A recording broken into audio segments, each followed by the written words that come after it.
Alrighty guys, excess power here, and today I'm basically just going to be giving you my first impressions on the game, a couple things about what's new, what they improved on, etc, etc.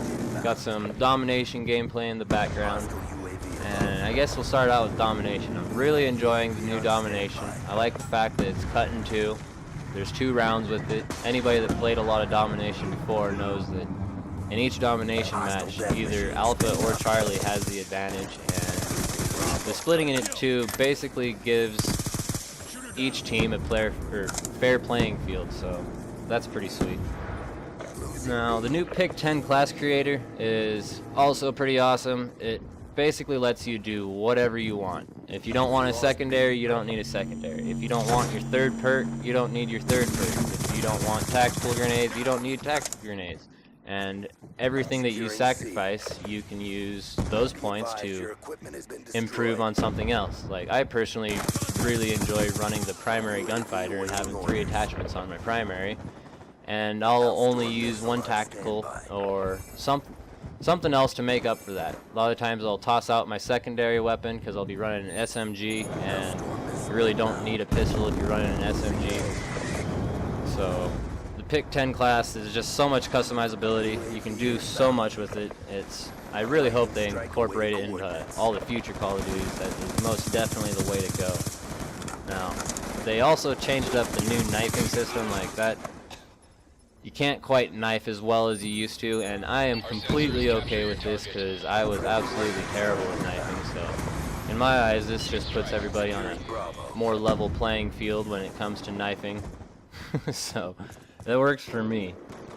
And most of these maps are pretty small, I've noticed. So like I was saying before, the SMGs are really powerful just because 90% of your gunfights you're going to be turning the corner and they're going to be right in front of you. So that really high rate of fire with the SMGs is just really strong right now.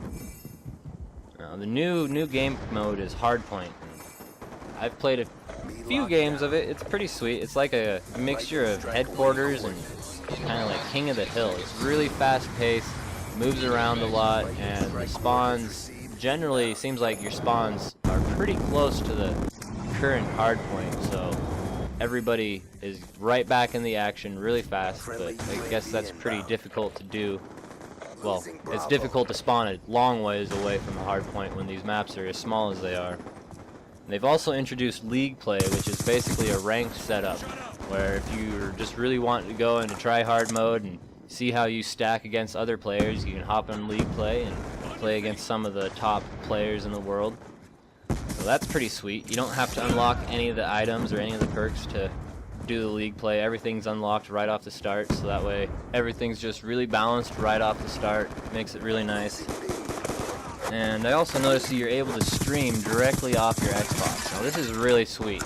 Most average people haven't been able to stream their video to anything just because they don't have the hardware. And now you don't actually need the hardware, you can just do it right off your Xbox. So might be doing that here in the future if anybody ever wants to see that. Probably not, but we'll probably give it a try. Now in Modern Warfare 3 it seemed like I was having a really hard time with the hit markers and lag compensation and all that, and I've heard a lot of other commentators complain that this game's got really bad lag compensation as well, but I really haven't seen it yet, so hopefully it stays that way and I can continue enjoying the game as much as I do and keep busting out these videos. Anyways, this was my first impression on Black Ops 2, and I'll be catching you guys here shortly.